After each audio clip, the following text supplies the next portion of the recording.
सो हमने देख लिया था कि आइसोकोरिक प्रोसेस के लिए भी कांस्टेंट होता है, सो डेल भी जीरो होता है।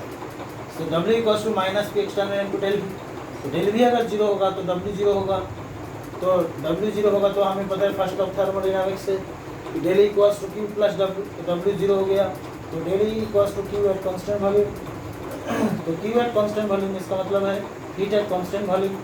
तो इसका मतलब ये अगर पॉजिटिव होगा ये भी पॉजिटिव, ये अगर नेगेटिव होगा ये भी नेगेटिव। वही मैंने किया कि क्यू इक्वल्स टू अगर पॉजिटिव है तो डेल भी पॉजिटिव, मतलब ई बढ़ा तो टेम्परेचर बढ़ेगा।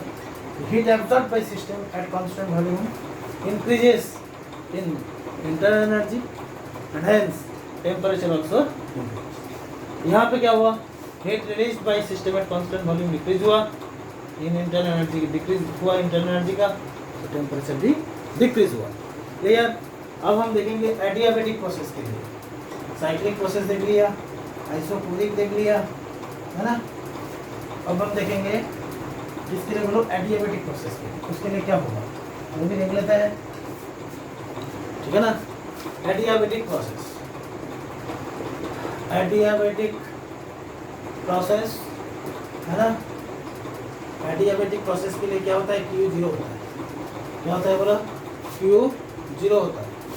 Again first law of thermodynamics हमें पता है del equals to Q plus W, तो क्यू अगर जीरो है तो डेल इक्वल्स टू हो जाएगा डब्ल्यू, डेल इक्वल्स टू हो जाएगा डब्ल्यू। अगेन डब्ल्यू पॉजिटिव हो सकता है, डब्ल्यू पॉजिटिव, है ना। तो इसका मतलब डेल भी positive, work done on system, W अगर पॉजिटिव होता है डेल भी पॉजिटिव होगा। Work done on system, work done on system, है ना। cause increase in internal energy, so temperature also increases. Work done on system cause increase in internal energy, so temperature also increases. अब W negative, W अगर negative है तो daily भी negative होगा। इसका मतलब work done by system, work done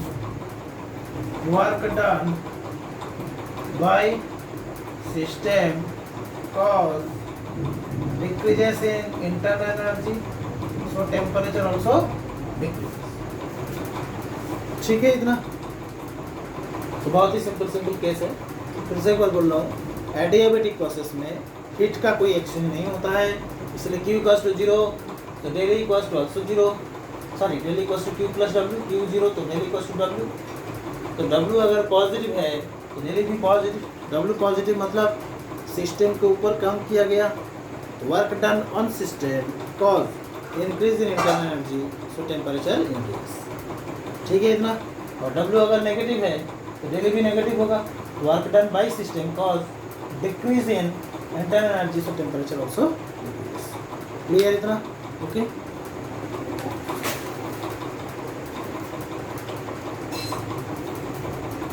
next case देखेंगे, है ना। नेक्स्ट केस देखेंगे फाइन। अब हम देखेंगे कि आइसोबारिक के लिए क्या होगा। आइसोबारिक के लिए क्या होगा, आइसोबारिक के लिए मतलब P क्या है, कांस्टेंट, तो डेल P क्या होगा, जीरो। ठीक है, तो del E that is equals to Q plus W, okay. तो del equals to Q minus P del V, Q minus P del V, ठीक है ना। Q क्या है, हीट कांस्टेंट, है ना। Q क्या है, अगेन इसको मैं बोलते हैं Q एट कांस्टेंट प्रेशर कर दिया, ठीक है ना, ओके। सो Q P है कि heat at constant pressure, heat at constant pressure, heat at constant pressure, इसी का नाम है enthalpy. Heat at constant pressure का ही क्या नाम है बोलो, enthalpy means del H। So del E that is equal to del H minus P del B, और डेल एच इक्वल टू क्या बोल सकता हूँ, del E plus P del B. Very very important equation, del H equal to del E plus P del B. Heat at constant pressure, del H क्या है, heat at constant pressure, heat at constant pressure, और इसका नाम है enthalpy. Okay, del E क्या है, heat at constant volume, heat at constant volume, ठीक है ना। ओके, अब मैं फिर से एक बार बोल रहा हूँ, यहाँ आइसोबारिक मतलब कि कांस्टेंट है, ये कांस्टेंट मतलब उसका डेरिवेशन करो तो जीरो होगा। Del equals to Q plus W. अब क्योंकि प्रेशर कांस्टेंट रख लिया तो इसीलिए W equals to minus P del भी ले लिया, और Q at constant pressure, so del equals to del H, Q at constant pressure मतलब हीट एट कांस्टेंट प्रेशर मतलब इसका क्या नाम है, एंथैल्पी। तो del equals to del H minus P del B, so del H equals to del H plus P del B हो गया। Del H क्या है, हीट एट कांस्टेंट प्रेशर और एंथैल्पी, और heat at constant volume, del क्या है, heat at constant volume और internal energy change. Clear है ना।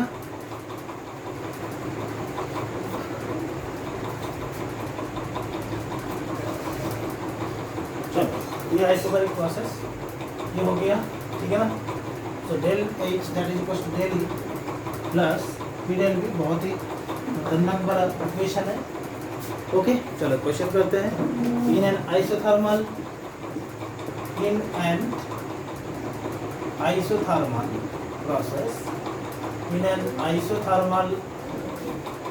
process, है ना, volume of a gas is increased, volume of a gas is increased, है ना, from 1 liter to 2 liter, from 1 liter to 2 liter if heat absorbed by the gas, if heat absorbed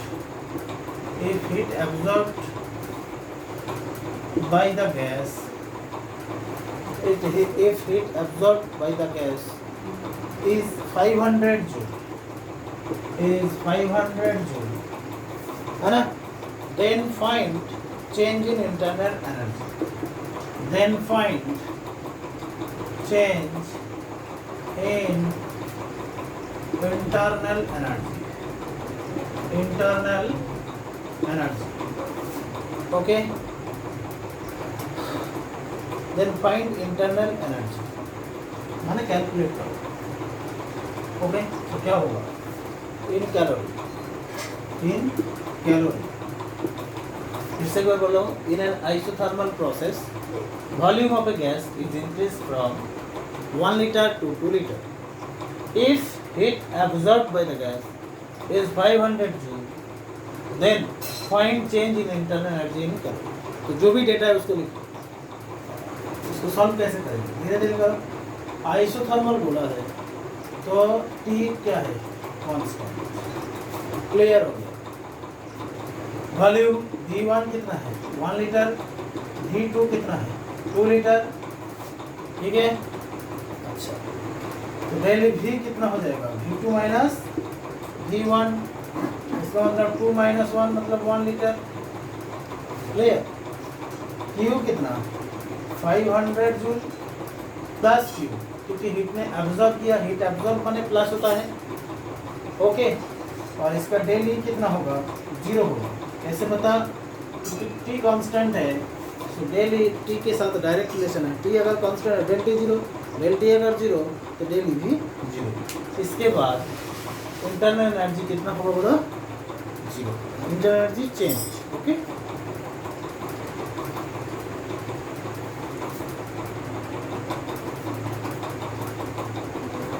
तो जब भी देखोगे आइसोथर्मल प्रोसेस मतलब इसका daily हमेशा 0 ही होगा, क्योंकि आइसोथर्मल का मतलब T कांस्टेंट, माने del T constant 0, del T 0 मतलब डेल भी 0। डेली इक्वल्स टू फार्मूला था NCB/dt, इसका फार्मूला हम अभी नहीं कराया है ना, तो अब पता चलेगा कि dt 0 होगा तो डेली भी 0। क्लियर?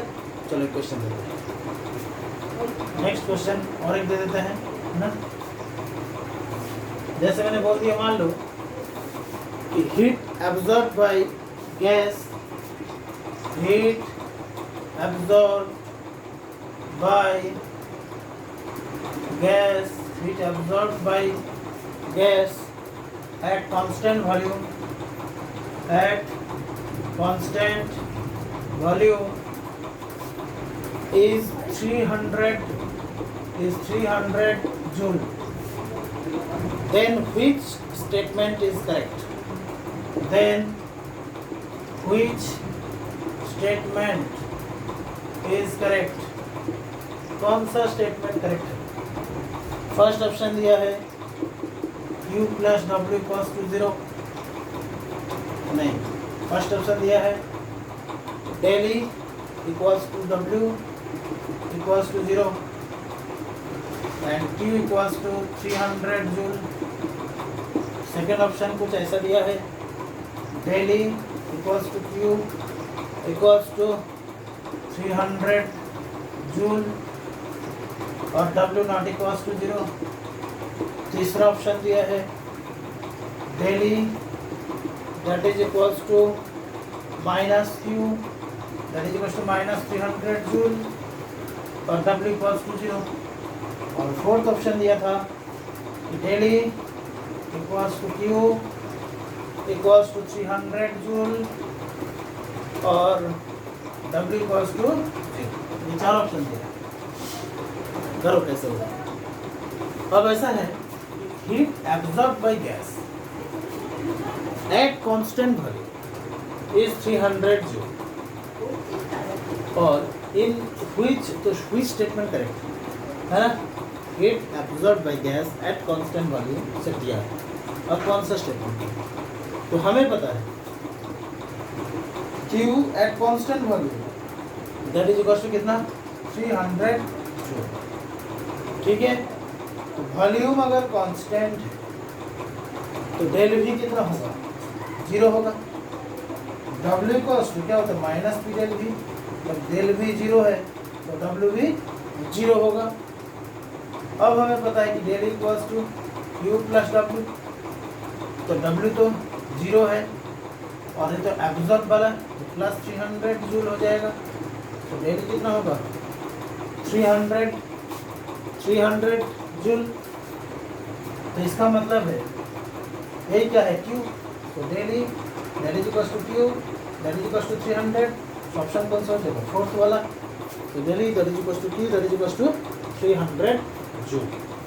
ठीक है ना, और W कितना हो जाएगा 0, Q 0 क्योंकि ये कांस्टेंट वॉल्यूम होता है।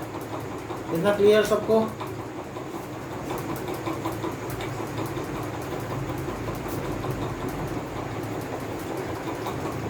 नेक्स्ट क्वेश्चन देते हैं ना, बहुत सिंपल क्वेश्चन है ना।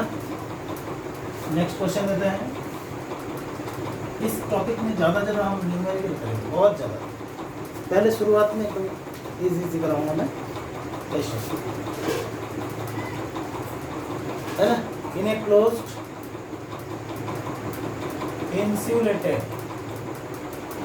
insulated container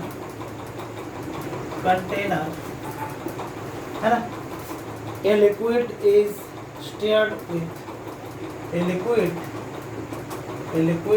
is stirred with है ना paddle to increase its energy,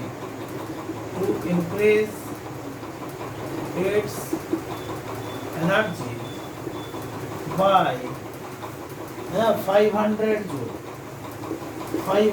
joule, then which is correct?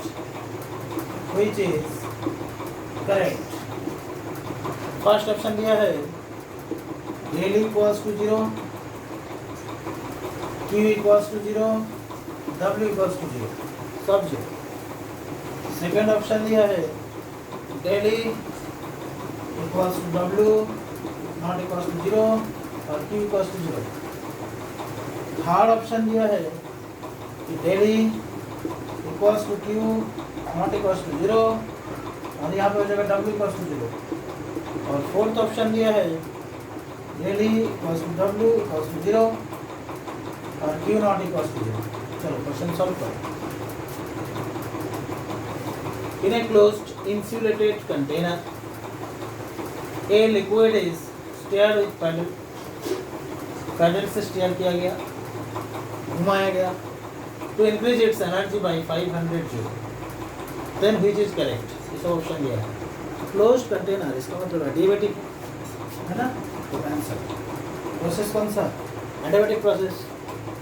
तो Q इक्वल्स टू 0, Q अगर 0 है तो हमें पता है del equals to Q plus W है ना। तो क्यू अगर 0 तो डेल इक्वल्स टू डब्ल्यू होगा, डेल इक्वल्स टू डब्ल्यू होगा। ओके क्लियर इतना? तो मैं बोल सकता हूँ कि del equals to del W बोल सकता हूँ और डब्ल्यू है ना, तो जो कि नॉट इक्वल्स टू 0 होता है। वर्क का चेंज नॉट इक्वल्स टू 0 होता है, ठीक है ना। तो इसीलिए क्या होगा, del equals to W not equals to 0 और क्यू इक्वल्स टू 0। क्लियर? तो ये क्या हो जाएगा बोलो, नॉट इक्वल्स टू 0 होगा क्योंकि वर्क 0 नहीं है। एडियाबेटिक में वर्क 0 नहीं होता, 0 होता है कौन? क्यू। तो del equals to Q plus W, del equals to W, तो क्यू को del equals to W not equals to 0 और क्यू इक्वल्स टू 0। ये क्या हो जाएगा तुम्हारा एडियाबेटिक सिस्टम। इतना clear?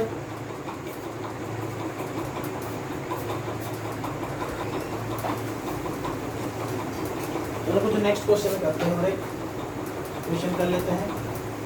Okay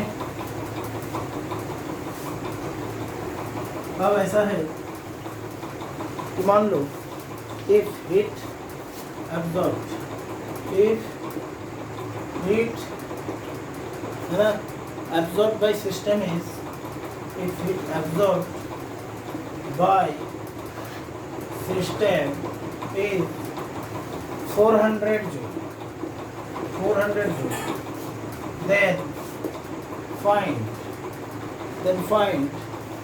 del E। First बोला है if work done on system is, if work done on system is 100 joule। और सेकेंड बोला है कि if work done by system, if work done by system is 100 joule। क्या बोला है? if heat absorbed by system is 400 joule, then find del E। if work done on system is 100 joule and if work done by system is 100 joule, है ना। अब करो तुम question.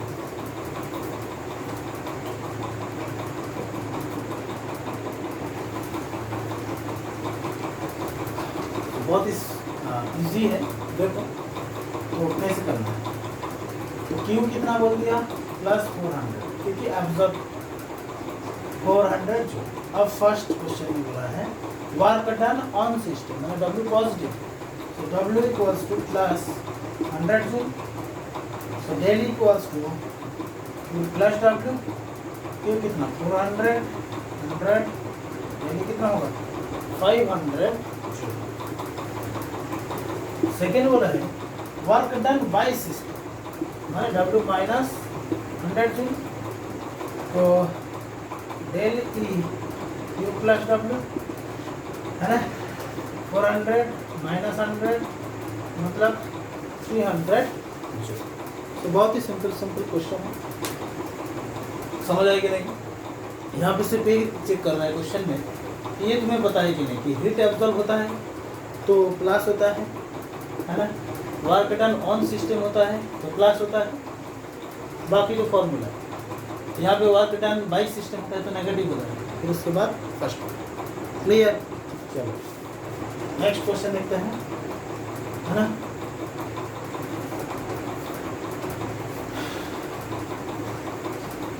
और एक क्वेश्चन कर लो। 2 mole of an ideal gas, 2 mole of an ideal gas, 2 mole of an ideal gas at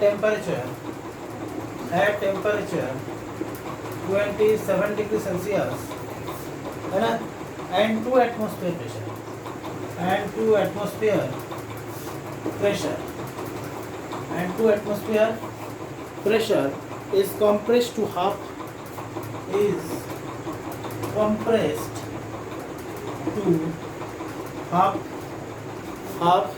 of its volume, half of its volume, है ना, by applying a constant pressure, by applying a constant pressure, by applying a constant pressure, है ना, up to 4 atm, up to 4 atm, then, है ना, work done on or by system, then work done on or by system, है ना, and heat absorbed or released by gas, and heat absorbed or released by gas, ठीक है ना। So then calculate work done on or by system and heat absorbed or released by gas। फिर से एक बार पढ़ रहा हूँ, देखो। 2 mole of an ideal gas at temperature 27 degree Celsius and 2 atm pressure is, है ना, compressed to half of its volume by applying a constant pressure up to 4 atm, then work done on or by system कितना, और heat absorbed or released by gas। चलो करो।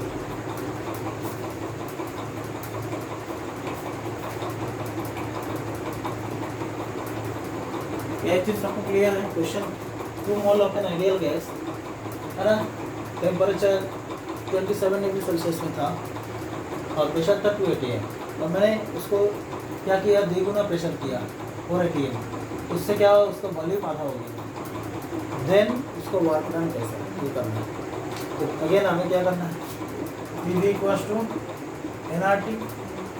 तो पहले का pressure कितना था, 2 × V, that is equals to mole कितना 2, है ना, R कितना 0.08, ओके, मीटर एटमॉस्फेयर में ले लिया, इनटू टेम्परेचर 300 केल्विन। तो इससे जो वॉल्यूम आएगा 2 कट जाएगा, है ना, तो जो वॉल्यूम आएगा दैट इज 24 लीटर कैलकुलेट करने के बाद।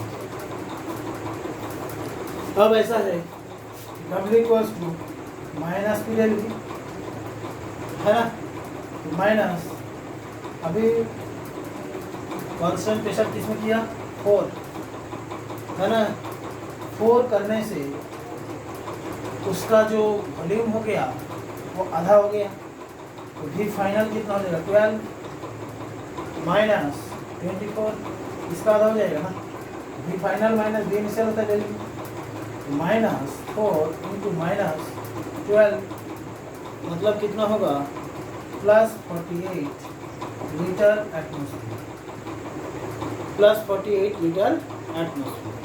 क्लियर। अच्छा ये डेल भी कैसे हुआ, मैं देखो V1 कितना था, V1 था 24 लीटर, ठीक है ना, V2 कितना हो जाएगा, हाफ हो गया, मतलब 24/2, मतलब कितना हो जाएगा 6, और P कितना बोला गया 4, तो W तो हमने कर लिया। फिर उसके बाद इसमें डेल T 0, देखो टेम्परेचर एक ही दिया है, तो टेम्परेचर एक ही दिया है, मतलब del T zero. Del T अगर ज़ीरो तो डेल ई भी ज़ीरो। तो del equals to formula Q plus W है ना। डेल ई ज़ीरो है, क्यू प्लस डब्ल्यू कितना 48, तो क्यू कितना हो जाएगा -48, क्यू हो जाएगा -48 litre atmosphere. That means -48 into 101.3, ये करना है। क्लियर? मैं फिर से एक बार बोल रहा हूँ कि P V equals to energy करके पहले तो मैंने भी निकाल लिया, ठीक इनिशियल वाला निकाल लिया। फिर उसके बाद मैंने क्या किया, बोला है इसको कॉम्प्रेस किया गया हाफ ऑफ इट्स वैल्यू। इसका मतलब V2 क्या होगा, इसका आधा हो जाएगा, मतलब 12। तो ये कौन सा प्रेशर में 480। तो यहाँ से W निकल लिया +48 लीटर एटमॉस्फेयर। यहाँ पे प्रेशर 2 नहीं लिखना है, 4 लिखना। क्यों? क्योंकि इसी में तो किया 4 ATM 2 ATM से 4 ATM प्रेशर किया, क्रिएट किया, तभी तो वॉल्यूम आधा हुआ। तो del T equals to 0, del equals to 0, तो del equals to Q plus W. तो डेल इक्वल्स टू 0 हो गया, तो क्यू प्लस डब्ल्यू मतलब 48, तो Q equals to -48 litre atmosphere. तो 1 litre atmosphere that is equals to 101.3 joule. ठीक है इतना?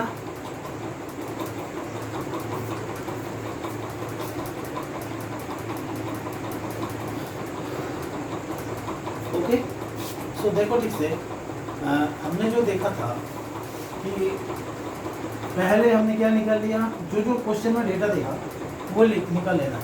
फिर उसके बाद टेम्परेचर का जैसे चेंज नहीं किया तो डेल्टा टी को 0 मान लिया था, और जैसे डेल्टा टी 0 हो गया तो इसके बाद हम कर लिए थे डेल ई 0। डेल ई जैसे 0 हो गया, del equals to Q plus W करके क्यू इक्वल्स टू -48 करके। ठीक है ना?